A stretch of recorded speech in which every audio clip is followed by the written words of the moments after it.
ఇన్వెస్టిగేషన్కి ఆర్డర్లు ఇచ్చాం.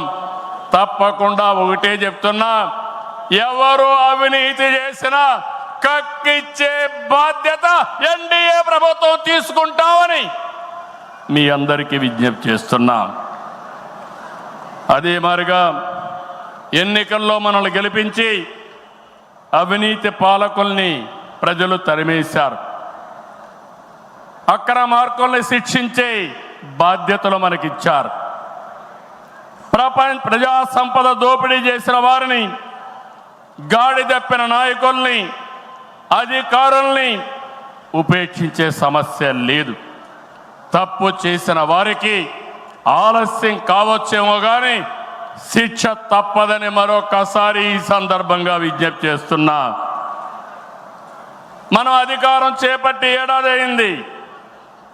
ఏడాది కింద రాష్ట్రంలో సంక్షోభం, ఉద్యమ స్ఫూర్తితో, అద్భుత చైతన్యంతో ప్రజలు పట్టం కట్టారు. ప్రజలు ఇచ్చిన అధికారాన్ని బాధ్యతగా స్వీకరించాం. ప్రతిరోజు ప్రతి గంట ప్రజల కోసమే పనిచేస్తున్నాం. ఒక మంచి ఆలోచనలు మీ అందరితో కలిసి ఈరోజు ఈ కార్యక్రమానికి శ్రీకారం చుట్టాం. అనుభవంతో, ఆలోచనతో, కేంద్ర సహకారంతో కూటమి ప్రభుత్వం బీజేపీ జనసేన సమన్వయంతో ఒక్కొక్క ఇటుక పేర్చుతూ రాష్ట్రాన్ని నిలబడుతున్నాం. 1947లో దేశానికి స్వాతంత్రం వచ్చిన తర్వాత దేశ ప్రజలకు స్వేచ్ఛ వచ్చింది. 2024లో కాంగ్రెస్ పార్టీని చిత్తుగా ఓడించిన తర్వాత ఆంధ్రప్రదేశ్ ప్రజలకి స్వాతంత్రం వచ్చింది, స్వేచ్ఛ వచ్చిందని మరొకసారి విజ్ఞప్తి చేస్తున్నా.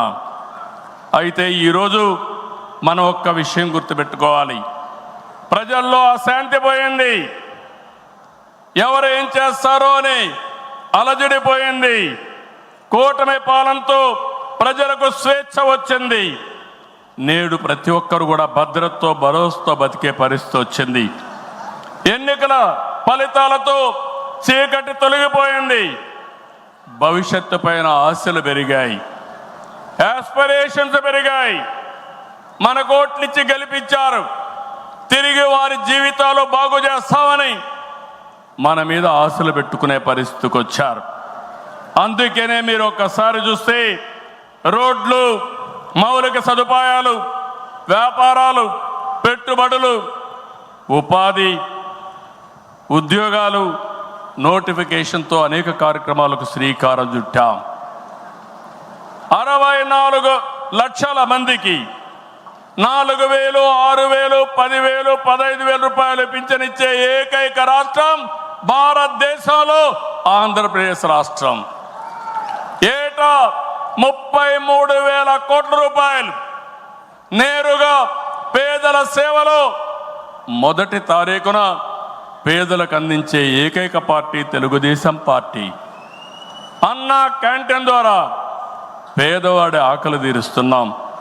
దీపం పథకంతో 1 కోటి మంది లబ్ధిదారులకి 3 సిలిండర్లు సంవత్సరానికి ఇస్తున్నాం. ఉచిత ఇసుక, మత్స్యకారుల సేవలో ఆర్థిక సహాయం, అర్చకులు, ఇమాములు, మౌజములు, అదే మాదిరిగా పాస్టర్లకు గౌరవ వేతనాలు పెంచాం. ప్రజల్ని భూతమల పీడిస్తున్నటువంటి ల్యాండ్ గ్రాబింగ్ యాక్ట్ని రద్దు చేశాం. డిఎస్సి నోటిఫికేషన్ ఇచ్చాం. మొదటి సంతకం పెట్టాం. మళ్ళీ స్కూళ్ళు తెరిచే లోపల అందరికీ ఉద్యోగాలు ఇచ్చే బాధ్యత మనం తీసుకున్నాం. ఇది నెరవేరుస్తున్నామని చెప్పి కూడా నేను మీకు తెలియజేస్తున్నా. ఇదే కాదు, మళ్ళీ పారిశ్రామికవేత్తల్లో నమ్మకాన్ని కల్పించి పెట్టుబడులు తీసుకొస్తున్నాం. 11 నెలల్లో 6 స్టేట్ ఇన్వెస్ట్మెంట్ ప్రమోషన్ బోర్డు మీటింగ్లు పెట్టి 76 ప్రాజెక్టులకి శ్రీకారం చుట్టాం.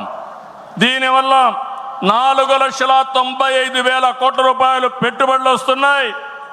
4,57,000 మందికి ఉద్యోగాలు వస్తున్నాయని చెప్పి కూడా నేను మీకు తెలియజేస్తున్నా.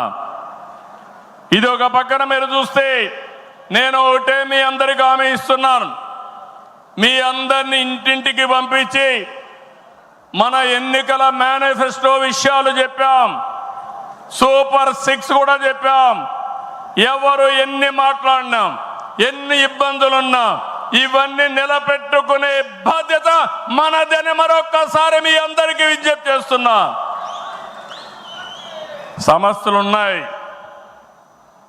10 లక్షల కోట్ల రూపాయలు వారసత్వ అప్పు, 1,20,000 కోట్ల రూపాయలు బకాయిలు, ఏదైతే బిల్స్ మాత్రం బకాయిలు. అందులో తెలుగుదేశం పార్టీ అంటే కచ్చగట్టి నీరు చెట్టు కానీ, నరేగా కానీ మీరు చిన్న చిన్న పనులు చేసుంటే అవన్నీ కూడా వారగా పెట్టారు. నేను ఒకటే చెప్తున్నా, అవసరమైతే కేంద్రానికి కూడా చెప్పాం, కావాలని దగ్గర అకౌంట్లు క్లోజ్ చేసే పరిస్థితి వచ్చారు. అన్నీ కూడా ఓపెన్ చేయించాం, కేంద్రంతో మాట్లాడుతున్నాం. మన దగ్గరుండే అన్ని అకౌంట్స్ క్లియర్ చేసే బాధ్యత ఈ ప్రభుత్వం తీసుకుంటాం. నేను స్పష్టమైన ఆదేశాలు ఇచ్చానని ఈ మహానాడులో మీ అందరికీ విజ్ఞప్తి చేస్తున్నా. ఇది కాకుండా తల్లికి వందనం, ఎంతమంది పిల్లలుంటే అంతమందికి తల్లికి వందనం మీ కిందన పాఠశాలలు ప్రారంభించే ముందరే వాళ్ళకి ఇచ్చే బాధ్యత